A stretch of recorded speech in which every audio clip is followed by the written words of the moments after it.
이번에 강의하게 될 노자도덕경 제66 강해라 하는 것은 강과 바다라 하는 의미는 어떤 의미로 쓰이는가 하면 모든 물이 모아들어서 물의 제왕이라고 할 수 있는 것이 바로 강과 바다라고 할 수 있는 것입니다. 이처럼 모든 물의 귀처가 되기에 제왕이라고 한다면 사람에 있어서도 마찬가지라고 말한 것입니다. 모든 사람들이 그에게로 찾아오면 그는 곧 제왕이 된다라는 말과 같은 것입니다. 이것이 강해 두 글자의 의미라고 하는 것입니다. 이렇게 보면 강해라는 두 글자, 강과 바다라는 두 글자는 제왕의 비유사임을 알 수 있는 것입니다. 강과 바다가 모든 물을 받아들일 수 있는 것은 무엇 때문인가? 아래의 자리에 있기 때문이라고 말한 것입니다. 바로 이것이 제왕이 될 수 있는 바로 도라고 말하는 것입니다. 제왕이란 높은 자리에 있으면서도 가장 몸을 낮췄기 때문에 높은 자리로 올라갈 수 있었다라고 하는 것이 본장에서 말하고자 하는 주된 요지라고 할 것입니다. 그러면 원문에서 다시 살펴보기로 하겠습니다. 제66 강해라 하는 것은 이 강해 두 글자를 뽑은 것이고, 강해라는 의미는 백곡왕이라는 의미로 강해 두 글자가 쓰였다라고 하면 되는 것입니다. 자, 강해 소위 능히 백곡왕자는 강과 바다가 능히 백곡이라고 할 때 이 골짜기 곡자는 골짜기에가 시냇물이 있기 때문에 신에게 자 뜻이 되는 것입니다. 수많은 골짜기 시냇물이 모두 다 강과 바다로 흘러 들어갈 수 있었던 것은 이 말이 되는 것입니다. 이기 선하지라, 그것은 잘 몸을 낮췄기 때문이니라. 자, 이렇게 보면 강해는 백곡왕이요, 백곡왕이 될 수 있었던 이유는 선하 두 글자가 되는 것입니다. 고로 능히 백곡왕이니라, 바로 몸을 낮춘 것이 바로 능히 모든 시내가 돌아오는 왕의 자리가 될 수 있었느니라 라고 해서 왕이란 바로 선하 두 글자에 있다라고 지적하고 있는 것입니다. 백곡이란 여기에서 백천이라는 뜻으로 쓰이고 있고 임금 왕자지만 어떤 의미가 강하냐면 가랑자 뜻, 돌아가다, 모든 물들이 돌아가다. 선하지라는 이 세 글자는 어떤 것을 말하게 되는가 하면, 결론부터 말씀드리면 이것은 부쟁지지에 거한다라는 것은 이 아래에 쓰인 부쟁이라는 두 글자를 뽑아 놓은 것입니다. 바로 다투지 않는 곳에 거해서 모든 사람 뒷전에 서 있다라고 말합니다. 범응원이 말하기를 비천하지 귀유왕자는 천하의 모든 백성들이 왕에게로 귀의한다라는 것은 바로 선하가 물에 비해서 선하가 아래 곳이라면 사람으로 말하면 겸손하고 몸을 낮춤으로 해서 다투지 않았기 때문이니라 해서 여기에 글자에서도 겸하와 부쟁이라는 글자를 뽑아서 겸손하고 낮추고 다투지 않는 것이 왕이 될 수 있었다라고 말한 것입니다. 시로 이 때문에 라는 말은 위에 이 첫 단락은 어디까지나 비유사일 뿐인 것입니다. 물이 그러하듯이 시로 이 말은 윗글을 이어서 바로 강해라고 하는 것이 왕이 될 수 있었던 것이 선하 두 글자에 있었다라는 걸로 본다면, 성인이 욕상민인데 성인이 백성의 윗자리에 서고자 한다면이라는 윗상자가 임금왕자와 같은 개념이 되는 것입니다. 바로 백성의 위에 임금이 되고자 한다면 먼저 뭘 해야 되느냐? 필이언하지요.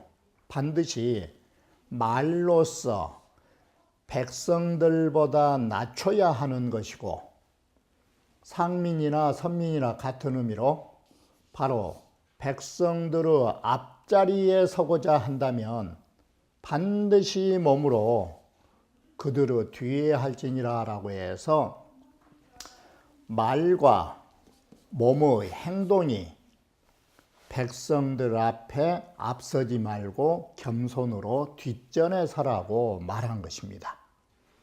바로 이것이 선하 두 글자를 이 제2단락에 와서 성인으로 말할 적에는 잘 낮춘 것이 뭐냐? 말을 낮추고 몸을 낮추라 이 말이 되는 것입니다. 이러면 성인이라고 하는 덕은 바로 백성의 상민과 선민이 될 수 있다라고 말한 것입니다. 이 네 구절은 바로 성인이 허심망기를 마음을 비우고 몸 있기를 여 강에 선하지이라, 강과 바다가 잘 몸을 낮추는 의와 같이 한다라는 의미를 밝혀주고 있다라고 말합니다. 이렇게 해서 제왕이 선하, 잘 몸을 낮추면 백성들 위에 백성들 앞에 설 수 있는 제왕이 된다라고 말합니다.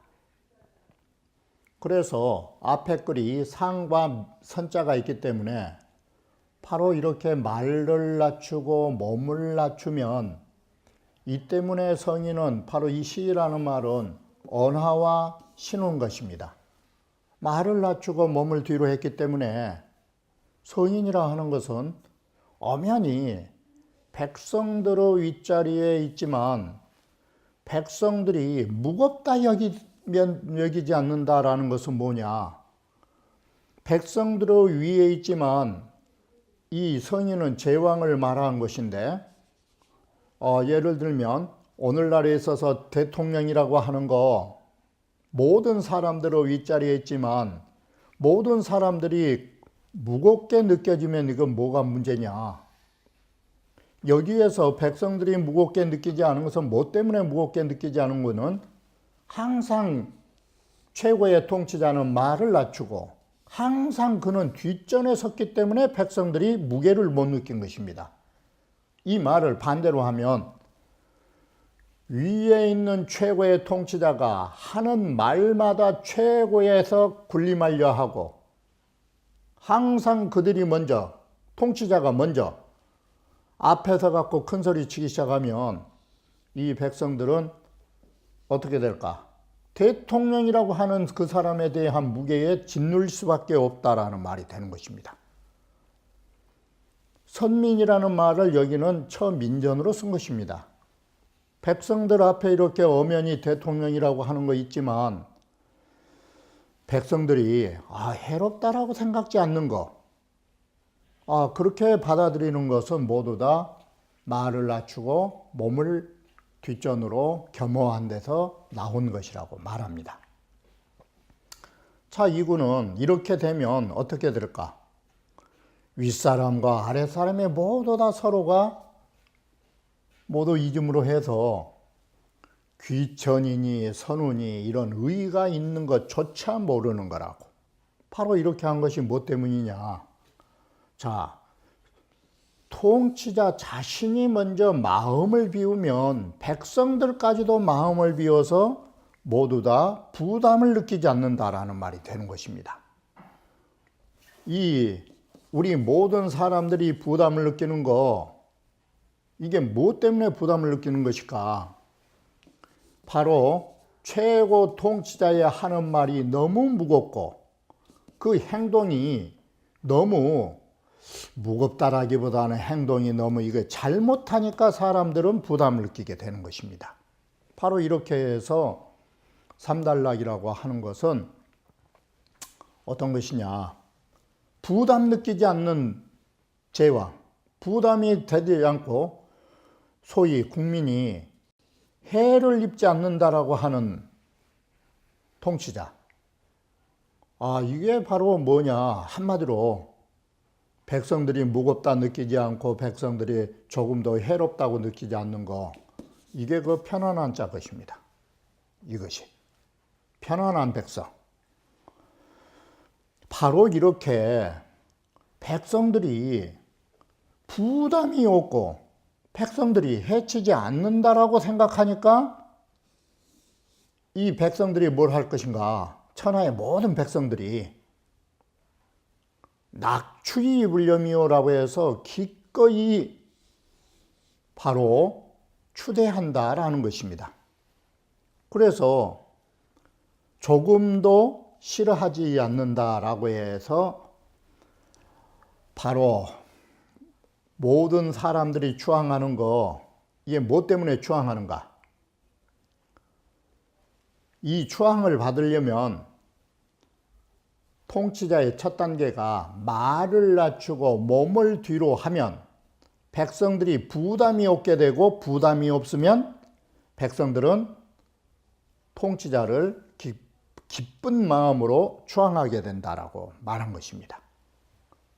자, 그런데 여기에서 뭐가 문제냐?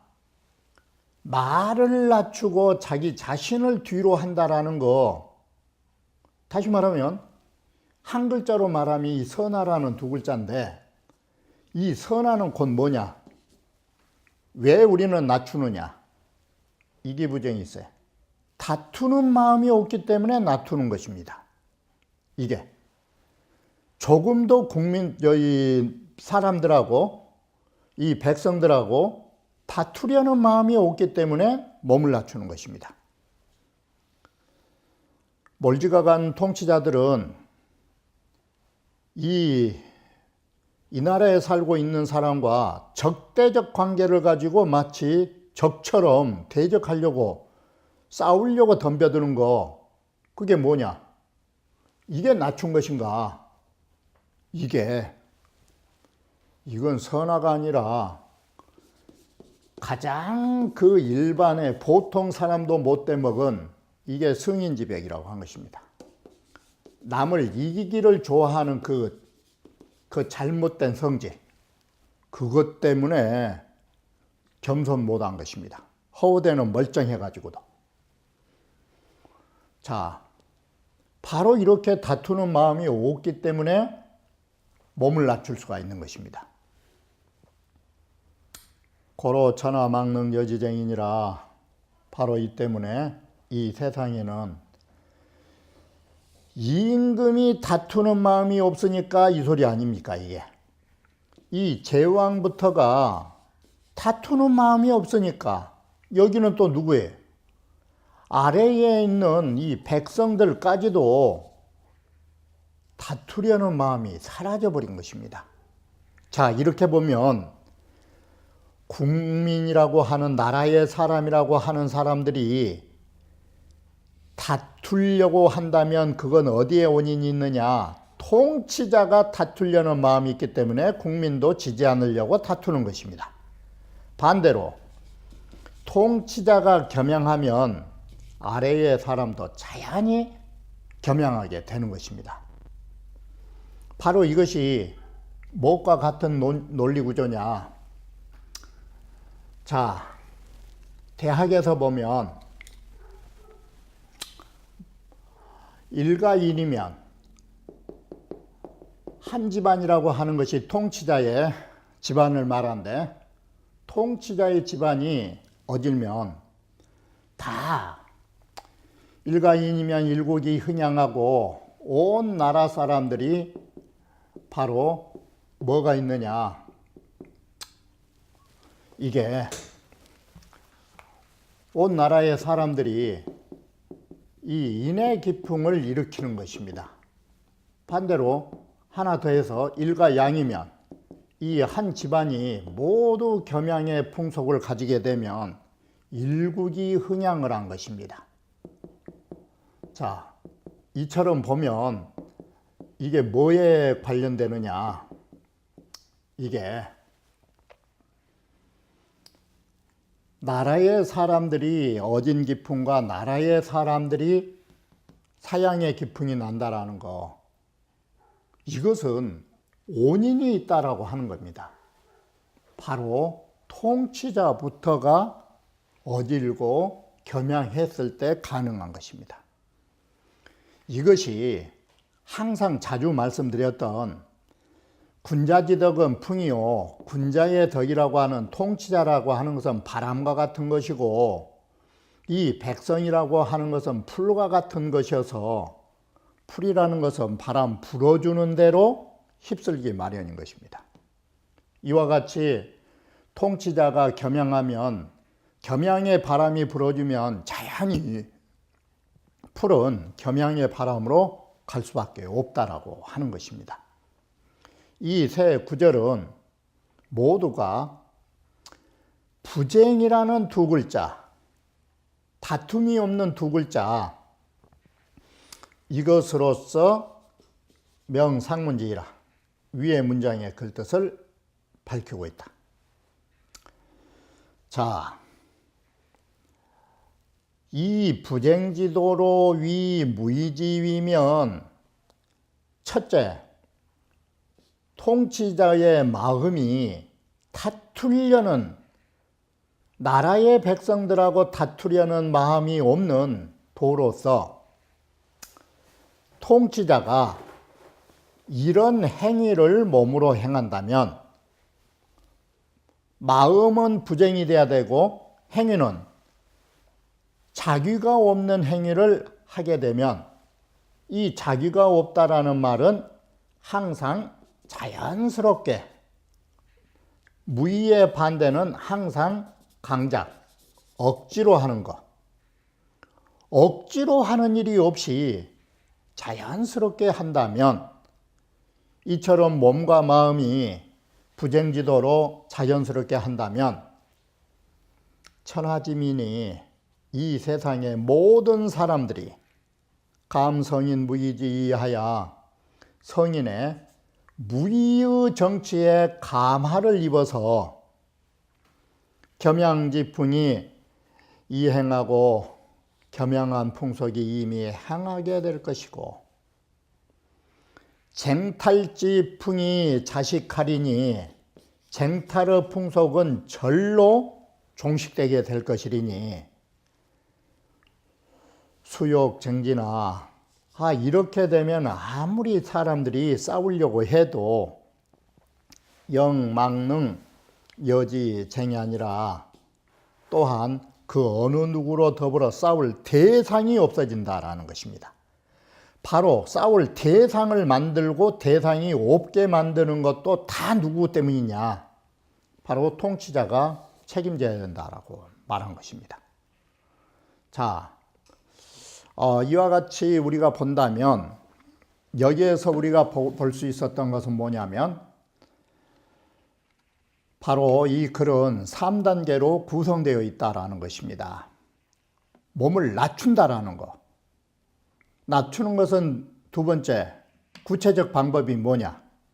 말과 행동을 낮추는 것입니다. 그러면 세 번째, 모든 그 나라의 백성들은 거기에 대한 무게를 느끼지 않는다라고 하는 것입니다. 그리고 해롭지 않다라고 느끼는 것입니다. 그러면 자연히 민심이 귀의한다라는 말이 시냇물이 흘러가는 것처럼, 민심이 귀의한 것은 어디에다 글을 썼느냐? 바로 그것이 싫어하지 않고 기쁜 마음으로 추대한다라고 하는 것입니다. 바로 그렇게 되면 모든 백성들은 그에게 귀의하게 된 것이고, 그것이 바로 최고의 통치자가 된 것입니다. 이와 같이 최고의 통치자는 어디에서 나왔느냐? 통치자가 백성들하고 싸우려는 생각이 없는 데서 나왔기 때문에 백성들 역시도 싸우려는 생각이 없이 그에게 귀의한다 이것입니다. 이게 왜 백성들이, 이 나라의 백성들이 데모라는 것을 해야 하고 그 수많은 사람들이 길거리를 나와야 하는가? 할 일이 없어서 나가는가? 바로 우리는 이 점을 최소한의 양식을 가진 정치인이라면 다시 한번 생각해야 되는 것입니다. 이 나라에 사는 사람들 밥 먹고 할 일이 없어서 차가운 거리를 헤매는 것이 아닌 것입니다. 그들을 마치 적처럼 생각하는 거, 그와 같은 투쟁의 심리가 있는 거, 투쟁의 심리가 있으면 아랫사람들은 더 투쟁의 심리로 대할 수밖에 없는 것입니다. 바로 노자는 이러한 점을 여기에서 2000년 이전에 간파한 것입니다. 이 노자에서 말하고자 하는 이유가 뭐냐? 우리는 사나운 나라의 사람들을 보면 나라의 사람들의 인성이 어떻다고 공자는 이런 말을 한 것입니다. 지금에 살고 있는 이 사람들, 요손 하운주 성대의 훌륭한 선량한 사람들이었다고. 선량한 사람들이 오늘날 왜 이렇게 됐는가? 요손시대 사람들하고 오늘날 사람들하고 오장육부가 달라졌는가? 인지병이는 사람이 가지고 있는 본성은 극천망추라고 하는 것입니다. 하늘이 다하도록 떨어지지 않는 것입니다. 사람의 본성은 변함이 없는 것입니다. 그런데 오늘날 사람들이 변할 수밖에 없었던 것, 이게 하늘이 변하게 본성을 냈을까? 우리 이 점을 다시 한번 생각해야 하는 것입니다. 후천적으로 우리가 어떻게 변하고 있는가? 이러한 점을 노자는 더 이상 할 말은 없지만 깊이 한 번쯤은 생각해야 할 부분이라고 할 것입니다. 그러면 다음 강좌에서 다시 말씀드리기로 하겠습니다.